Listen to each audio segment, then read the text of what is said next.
আসসালামু আলাইকুম everyone, welcome to Apsara's mini kitchen. আজকে আমি আপনাদের সঙ্গে খুবই মজাদার একটা পুডিং রেসিপি শেয়ার করব। আজকে তৈরি করব আমি রোজ মিল্ক পুডিং। একদমই সহজ আর একদমই কম উপকরণে পুডিংটা তৈরি করে নেওয়া যাবে।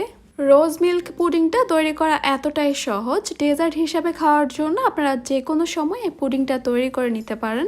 ঠান্ডা ঠান্ডা এই পুডিংটা খেতে কিন্তু দারুণ লাগে। তাহলে আর কথা না বাড়িয়ে আমি রেসিপিতে চলে যাচ্ছি। পুডিংটাকে জমানোর জন্য আমি প্রথমে একটা মিশ্রণ তৈরি করে নিব। আমি এখানে নিয়ে নিচ্ছি হাফ কাপ লিকুইড দুধ, সঙ্গে নিয়ে নিচ্ছি আমি 2 চা চামচ আগার আগার পাউডার।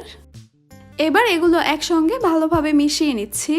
যে কোনো তরল জিনিসকে জমানোর জন্য এই আগার আগার পাউডারটা ব্যবহার করা হয়। আগার আগার পাউডারটা আপনারা বাজারে খুব সহজেই পেয়ে যাবেন। ভালোভাবে মিশিয়ে নেওয়া হয়ে গেলে আমি এই মিশ্রণটাকে একটা সাইডে সরিয়ে রেখে দিচ্ছি। এবার একটা প্যানে নিয়ে নিচ্ছি আমি 2 কাপ লিকুইড দুধ।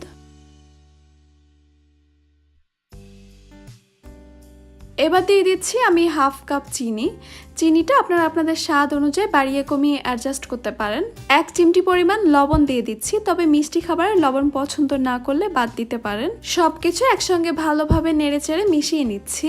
এরপর ভালোভাবে বলক চলে আসা পর্যন্ত অপেক্ষা করতে হবে।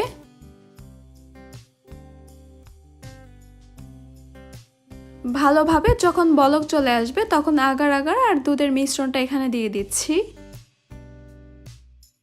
দিয়ে দিচ্ছি হাফ চা চামচ ভ্যানিলা এসেন্স। এবার সব কিছুকে নেড়েচেড়ে মিশিয়ে নিয়েছি। আমি এই দুধটাকে জাল করে নিব আরও 5 মিনিটের মতো।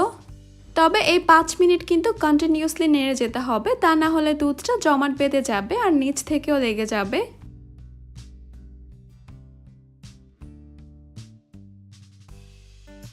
5 মিনিটের মতো জাল করে নেওয়ার পর এই দুধটা এখন বেশ ঘন হয়ে আসছে। এবার আমি এখানে দিয়ে দিচ্ছি রোজ সিরাপ 2 টেবিল চামচ। এরপর নেড়েচেড়ে ভালোভাবে মিশিয়ে নিচ্ছি। রোজ সিরাপটা দেওয়ার পর কিন্তু আর বেশি সময় জাল করা যাবে না, তাহলে কিন্তু ফ্লেভারটা নষ্ট হয়ে যাবে। ভালোভাবে মিশিয়ে নেওয়ার পর এখন আমি চুলাটা অফ করে দিব আর এই মিশ্রণটাকে চুলা থেকে নামিয়ে নিব। গরম থাকা অবস্থায় এই মিশ্রণটাকে আমি একটা বাটিতে নিয়ে নিচ্ছি। আপনারা চাইলে এই মিশ্রণটাকে যে কোনো কেক মোল্ড বা পুডিং মোল্ডেও নিতে পারেন। গরম থাকা অবস্থায় কিন্তু এই মিশ্রণটাকে বাটিতে ঢেলে নিতে হবে, ঠান্ডা হয়ে গেলে কিন্তু জমতে শুরু করবে। এবার পুডিংটাকে আমি সাজিয়ে নিব গোলাপের পাপড়ি আর পেস্তা বাদাম দিয়ে। এগুলো টোটালি অপশনাল, শুধুমাত্র দেখতে সুন্দর লাগার জন্যই দিয়েছি। তবে আপনারা চাইলে আপনাদের পছন্দ মতো আরও অন্য কোনোভাবেও সাজিয়ে নিতে পারেন এই পুডিংটাকে। পুডিংয়ের এই মিশ্রণটা যখন কিছুটা ঠান্ডা হয়ে যাবে তখন আমি এই পুডিংটাকে নর্মাল ফ্রিজে রেখে দিব 2 ঘন্টার জন্য। এতে করে এই পুডিংটা ভালোভাবে সেট হয়ে যাবে। ফ্রিজে না রাখলে পুডিংটা সেট হয়ে যাবে, তবে ফ্রিজে রাখলে একটু তাড়াতাড়ি হবে। 2 ঘন্টা পর আমি পুডিংটাকে ফ্রিজ থেকে বের করে নিয়েছি, একদম ভালো মতো সেট হয়ে গেছে। এখন আমি এই পুডিংটাকে কেটে পরিবেশন করব। ডেজার্ট বলেন আর পুডিং বলেন, আমার মনে হয় এর চেয়ে সহজ রেসিপি আর কিছুই হতে পারে না। একদমই সহজভাবে তৈরি রোজ মিল্ক পুডিং। যে কোনো কেউই কিন্তু খুব সহজে এই রোজ মিল্ক পুডিংটা তৈরি করতে পারবেন। এতই সহজ আর এতই লোভনীয় একটা রেসিপি, বাসায় তো ট্রাই করা যেতেই পারে। বাসায় ট্রাই করলে আমাকে জানাবেন কেমন হয়েছে।